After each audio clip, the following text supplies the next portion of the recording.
नमस्कार, मैं doctor Poonam Jaiswal, associate professor department of botany, JDB government girls college Kota. आज हम इकोलॉजी में एनवायरमेंटल पोल्यूशन के बारे में पढ़ेंगे। आज इसका पहला भाग है। आज इसमें हम इसका जनरल परिचय जो होता है उसके बारे में देखते हैं क्या होती है ये एनवायरमेंटल पोल्यूशन। सबसे पहले देखते हैं कि पर्यावरण क्या होती है। Environment is composed of basic component. चार बेसिक कंपोनेंट जो है वो आपस में इंटरेक्ट करते हैं, तो एक तरह से वहाँ का वातावरण पर्यावरण बनता है। उसमें कौन कौन से पार्ट होते हैं? चारों। पहला है एटमॉस्फेयर, जो हमारा गैसियस फॉर्म है हमारा surrounding, that is atmosphere.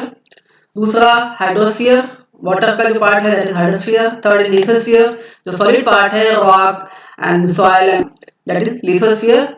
And last is biosphere, जो लिविंग पार्टिकल्स हैं, जो लिविंग ऑर्गेनिजम्स हैं, वो इसमें किस तरह से इंटरैक्ट करते हैं, वो इसका बायोस्फीयर बनाते हैं।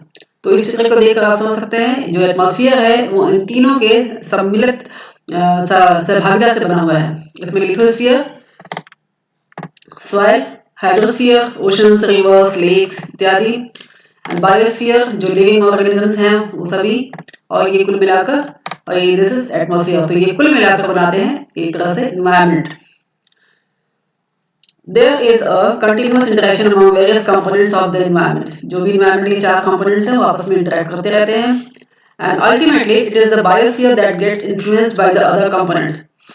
और उससे होता क्या है, जो इंटरेक्शन होता है इन चारों कंपोनेंट्स का, उसमें बायोस्फीयर ही वो पार्ट है जो सबसे ज्यादा प्रभावित होता है। इनमें कोई चेंज होती है या किस तरह के जो इंटरेक्ट करते हैं, इससे ये प्रभावित होता है।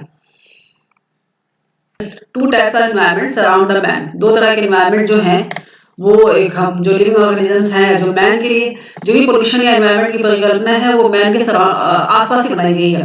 तो इस तरह से दो टाइप्स ऑफ एनवायरनमेंट जो है वो सराउंड करते हैं ह्यूमन को।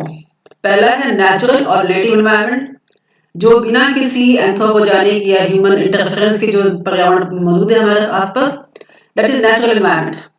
एंड दूसरा है आर्टिफिशियल या बिल्ट वर्ल्ड, जिसको बोलते हैं, जो हमने अपने स्वयं बनाई है। और ये दोनों जो पर्यावरण के भाग हैं, ये दोनों हमारे सराउंडिंग में प्रेजेंट होते हैं। जो इसमें आर्टिफिशियल जो पार्ट एनवायरनमेंट है, it is an outcome of the advances made in science and technology. ये हमने अपने साइंस एंड टेक्नोलॉजी, अपने ज्ञान के बल पर हासिल किए। और यही एक कारण है एनवायरमेंटल पोल्यूशन का, क्योंकि उसका पॉजिटिव पार्ट तो हमें दिखाई देता है, उसका नेगेटिव पार्ट हमें आसानी से तुरंत नहीं दिखाई देता।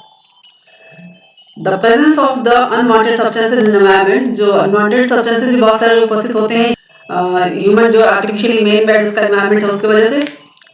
एंड जो ह्यूमन की एक्टिविटी है ये बहुत सारे बाई प्रोडक्ट्स बनाती है, एंड ये बाई प्रोडक्ट्स हमारे सराउंडिंग में वेस्ट मटेरियल एंड इन्फ्लुएंट्स सीवेज के फॉर्म में प्रेजेंट होते हैं, और बहुत सारे सेकेंडरी हार्मफुल प्रोडक्ट्स के फॉर्म में भी प्रेजेंट होते हैं, और यही कारण है पोल्यूशन का। तो अब देखते हैं कि कैसे डिफाइन करें पोल्यूशन क्या होता है।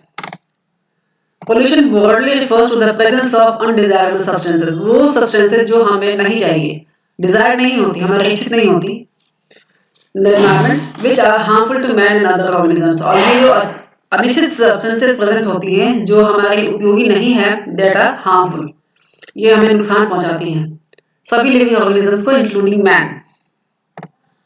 और ये होता क्यों है? Environmental pollution is mostly due to direct और इनडायरेक्ट ह्यूमन एक्टिविटीज। कई सारी एक्टिविटीज ऐसी होती हैं जो हम जानबूझ के करते हैं, कुछ ऐसी एक्टिविटीज होती हैं जो हम जानबूझ के नहीं करते, वो अपने आप होती हैं।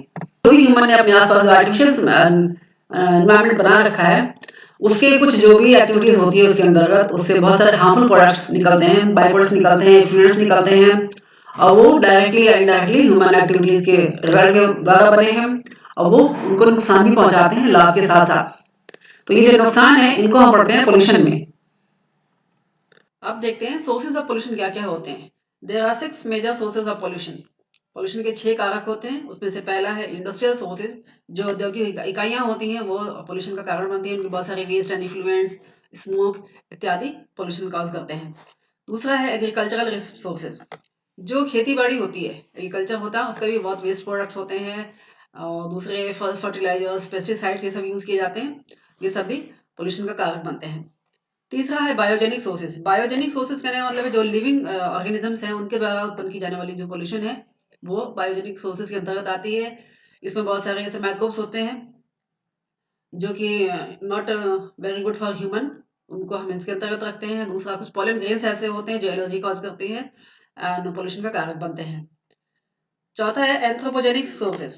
एंथ्रोपोजेनिक सोर्सेज मतलब है human itself is a reason for pollution, क्योंकि वो जहाँ भी रहते हैं बहुत सारे सॉलिड वेस्ट जनरेट करते हैं, लिक्विड वेस्ट जनरेट करते हैं, और दूसरे बहुत सारे ऐसे कार्य होते हैं जो कि पोल्यूशन का कारक बनते हैं।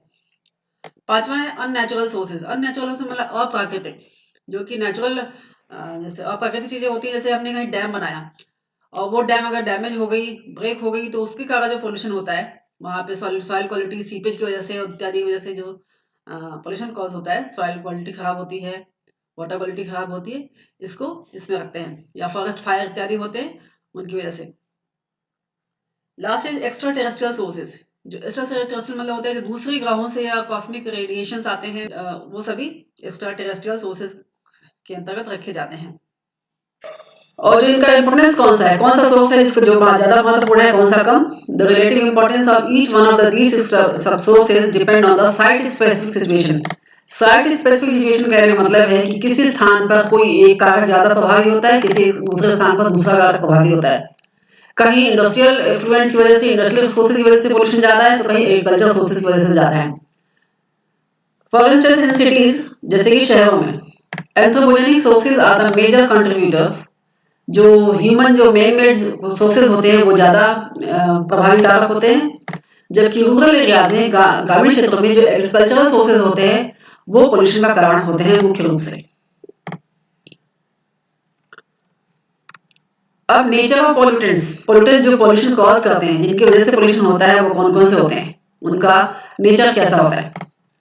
पहला, केमिकल पोल्यूटेंट्स। वैसे केमिकल्स जो पोल्यूशन कॉज करते हैं उसमें से मुख्य रूप से गैसियस पोल्यूटेंट्स होते हैं, गैसियस फॉर्म में होते हैं, सल्फर डाइऑक्साइड, नाइट्रोजन डाइऑक्साइड, उसके अलावा toxic metals, pesticides, herbicides, hydrocarbons, toxins, acid substances and carcinogens. Carcinogens means cancer cause करने वाले केमिकल्स ऐसे होते हैं जिनकी वजह से पोल्यूशन होता है। Next is biological pollutants. कई सारे ऐसे बायोलॉजिकल सोर्सेज भी होते हैं जो पोल्यूशन कॉज करते हैं।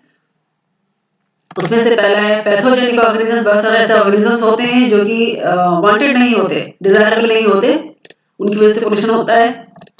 दूसरा है प्रोडक्ट्स ऑफ बायोलॉजिकल ओरिजिन्स, जैसे कि पॉलेंस वगैरह जो होते हैं। बहुत सारे पॉलेंस ऐसे होते हैं जो कि एलर्जी कॉज करते हैं और पोल्यूटेंट्स की तरह काम करते हैं। उनके हमारे सराउंडिंग में होने से ह्यूमन बीइंग को परेशानी सामना करना पड़ता है, परेशानियों का, वो यूजफुल नहीं होते।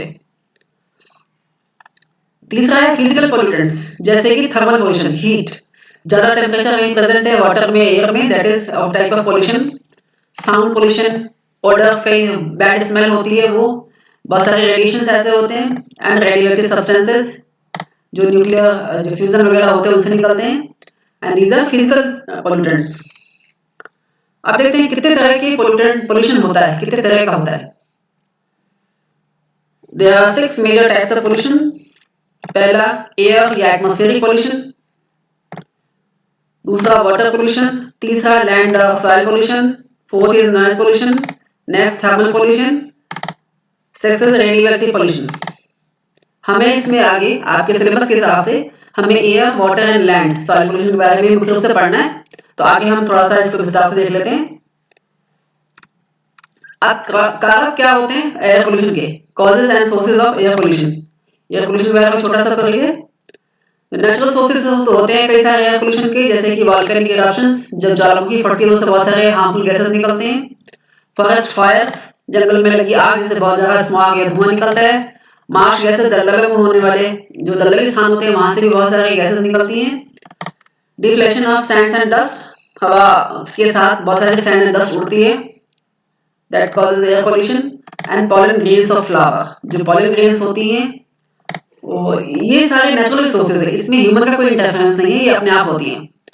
दूसरा जो कारक है एंथ्रोपोजेनिक और मैन मेड सोर्सेज। बहुत सारे कारक ऐसे होते हैं, सोर्स ऐसे होते हैं जो ह्यूमन ने स्वयं क्रिएट किए हैं। वो क्या होते हैं?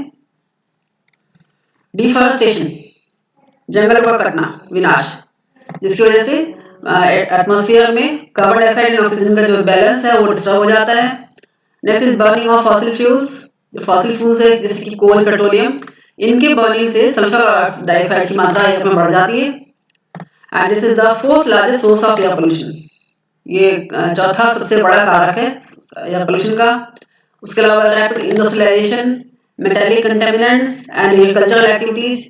आगे देखते हैं मेटालिक कंटेमिनेंट्स क्या होते हैं। ऐसे contaminants according to the international register of potentially toxic chemicals, ये यूनाइटेड नेशंस एनवायरमेंटल प्रोग्राम की एक स्टडी की गई थी और उसको उन्होंने इंटरनेशनल रजिस्टर बनाया ऑफ पोटेंशियली टॉक्सिक केमिकल्स, जो टॉक्सिक केमिकल्स होती है उनके अनुसार there are 6 million known chemicals in the world today. 6 million जो केमिकल्स हैं वो आज तक ज्ञात हैं जो कि टॉक्सिक होते हैं, जहरीले होते हैं। इसके अलावा उसमें 30,000 प्रति ईयर नए केमिकल्स ऐड किए जा रहे हैं। तो इस तरह से इनकी जो संख्या है टॉक्सिक केमिकल्स की वो लगातार बढ़ती जा रही है। दूसरा है एग्रीकल्चरल एक्टिविटीज, जैसे आपको पहले ही बताया, जैसे कि बायोसाइड्स होते हैं जो लिविंग ऑर्गेनिजम्स के अगेंस्ट काम करने वाले जो केमिकल्स होते हैं उसको इसमें रखते हैं, against life of living organisms. उसमें आता है पेस्टिसाइड्स, इंसेक्टिसाइड्स, हर्बिसाइड्स, और ये सभी एग्रीकल्चर में काम में लिए जाते हैं। और ये जो एक्सेस मात्रा जो डाली जाती है वो सभी सॉइल इरोजन, ग्राउंड वाटर तक पहुंच जाते हैं सीपेज के द्वारा, और वो सॉइल एंड वाटर दोनों को कंटेमिनेट करते हैं। और कभी कभी स्प्रे के रूप में काम में लिए जाते हैं, तो एरोसॉल के रूप में एयर में भी आ जाते हैं। बहुत सारे ऐसे बायोसाइड्स हैं जैसे DDT हैं, BHC, एल्ड्रीन, क्लोड्रेन, एंडोसल्फान, ये सभी नॉन बायोडिग्रेडेबल केमिकल्स हैं जो कि अगर सॉइल में या वाटर में रह जाएं तो बहुत सालों तक नष्ट नहीं होते और ये पोल्यूटेंट का एक कारक बनते हैं। And now causes and sources of water pollution. Water pollution के क्या कारक हैं? पहला, इनऑर्गेनिक पोल्यूटेंट्स कौन कौन से होते हैं जो कि वाटर पोल्यूशन कॉज करते हैं? These are acids, alkalis, soluble या इनसॉल्युबल सॉल्ट्स होते हैं, बहुत सारे मेटालिक कॉम्प्लेक्सेस होते हैं, एंड ट्रेस एलिमेंट्स होते हैं जो अगर वाटर में मिल जाए तो वाटर जो है यूजफुल नहीं रह जाता। दूसरा है टॉक्सिक मेटल्स, बहुत सारे ऐसे होते हैं जैसे हेवी मेटल्स, जैसे कि mercury, cadmium, lead, arsenic, cobalt, manganese and chromium. उसके अलावा बहुत सारे ऑर्गेनिक पोल्यूटेंट्स भी होते हैं जैसे कि इंडस्ट्रियल वेस्ट, जैसे कि पेपर मिल, टैनरीज से निकलने वाला जो इंडस्ट्रियल वेस्ट होता है, ऐसे बहुत सारे इंडस्ट्रीज हैं जिनके जो इफ्लुएंट होते हैं बहुत हार्मफुल होते हैं। उसके बाद पॉलीक्लोरिनेटेड बायोफिनाइल्स, जिसको शॉर्ट में PCBs भी कहते हैं, फिनोलिक कंपाउंड्स होते हैं, एंड पॉलीसाइक्लिक एरोमेटिक हाइड्रोकार्बन्स होते हैं, ये सभी वाटर पोल्यूशन कॉज करते हैं। वाटर पोल्यूशन का एक दूसरा कारण ये भी है सीवेज एंड डोमेस्टिक वेस्ट, जो घरों से निकलने वाला जो वेस्ट वाटर है वो भी। अब 75% ऑफ जो वाटर पोल्यूशन होता है ये कॉज किया जाता है सीवेज के द्वारा। Sewage and domestic waste, food processing plants, garden waste and sewage sludge के द्वारा। नेक्स्ट कारक है sediments due to soil erosion. इसके अलावा थर्मल पोल्यूटेंट्स जैसे केमिकल इंडस्ट्रीज होती हैं, इलेक्ट्रिक पावर प्लांट्स होते हैं, एटॉमिक एनर्जी प्लांट्स होते हैं, ये हॉट वाटर डिस्चार्ज करती हैं जो नियर बाई उसके आसपास के जो वाटर बॉडीज होती है वहां पे, और ये एक तरह से थर्मल पोल्यूटेंट्स का कार्य करते हैं। उसके बाद पेस्टिसाइड्स एंड फर्टिलाइजर्स बहुत सारे होते हैं जैसे कि इंसेक्टिसाइड्स, फंजीसाइड्स, हर्बिसाइड्स, रोडेंटिसाइड्स, जो रोडेंट्स, चूहे और खरगोश के अगेंस्ट कार्य करते हैं। मोलस्किसाइड, जो मोलस्क होते हैं, घोंगे, सीप, इनके अगेंस्ट काम करते हैं वाटर बॉडीज में। ये सभी रन ऑफ के द्वारा वाटर बॉडी तक पहुंचते हैं। एग्रीकल्चर फील्ड के जो वेस्ट होते हैं वो भी खेतों तक, पानी तक पहुंचते हैं, वाटर रिसोर्सेज तक। डोमेस्टिक सीवेज, एक्सीडेंटल सीपेज भी होता है, जैसे कि बड़े बड़े कंटेनर जो होते हैं जब उसको ट्रांसपोर्ट किया जाता है कोई केमिकल, वो समुद्र में आपने देखा होगा कभी कभी सीपेज हो जाती है, समुद्र में फैल जाता है। और दूसरे इंडस्ट्रियल इफ्लुएंट्स होते हैं वो सभी वाटर पोल्यूशन का कारक बनते हैं। Next is causes and sources of soil pollution. Soil pollution के क्या कारक है? इसके भी इंडस्ट्रियल वेस्ट एंड इफ्लुएंट्स जो सॉइल में डिस्चार्ज किए जाते हैं, जो जैसे refineries, tanneries and textile drugs, इनके अगर सॉइल में इनके इफ्लुएंट्स को डाल दिया जाए तो सॉइल की प्रॉपर्टीज डिस्टर्ब हो जाती है। दूसरा है अर्बन वेस्ट, जैसे solid waste and garbage soil में डंप किए जाते हैं, वो आगे सॉइल प्रॉपर्टी को डिस्टर्ब करते हैं। फिर है रेडियो एक्टिव पोल्यूटेंट्स, जैसे न्यूक्लियर डिवाइसेज जो एक्सप्लोजन किए जाते हैं वो ज्यादातर अंडरग्राउंड किए जाते हैं, और अंडरग्राउंड के जो रेडिएटिव पोल्यूटेंट्स होते हैं, जो फॉर्म्स होते हैं, केमिकल्स होते हैं, वो सारा सॉइल में मिक्स हो जाते हैं। फॉलोड फ्रॉम न्यूक्लियर डस्ट, जो न्यूक्लियर डस्ट जो होती है वो भी जमीन पे आती है। उसके अलावा radio nuclides of radium, thorium, uranium, isotopes of potassium and carbon, ये सभी सॉइल के ही मिनरल्स में पाए जाते हैं, और वहां की सॉइल जो है वो कंटेमिनेटेड होती है इन रेडियोएक्टिव आइसोटोप से।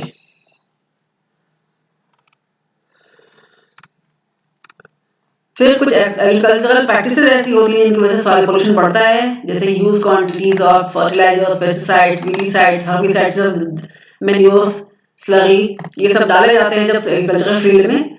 तो जितना सॉइल प्लांट्स यूज करते हैं उनके अलावा जो एक्सेस है वो सभी रन ऑफ के द्वारा वाटर में पहुंचता है और कुछ पार्ट उसका सॉइल में रह जाता है और ये वहाँ की सॉइल प्रॉपर्टीज को डिस्टर्ब करता है। उसके अंदर कई सारे बायोलॉजिकल फैक्टर्स भी होते हैं, बायोलॉजिकल एजेंट्स भी होते हैं, जैसे कि ह्यूमन, एनिमल, बर्ड्स के excreta, human excreta, pathogenic organisms जैसे कि बैक्टीरिया, फंजाई, एल्गे, प्रोटोजोन्स। ये सॉइल में अगर इनकी मात्रा अत्यधिक बढ़ जाए तो वहाँ की सॉइल पोल्यूटेड मानी जाती है। फिर है सॉइल सेडिमेंट्स।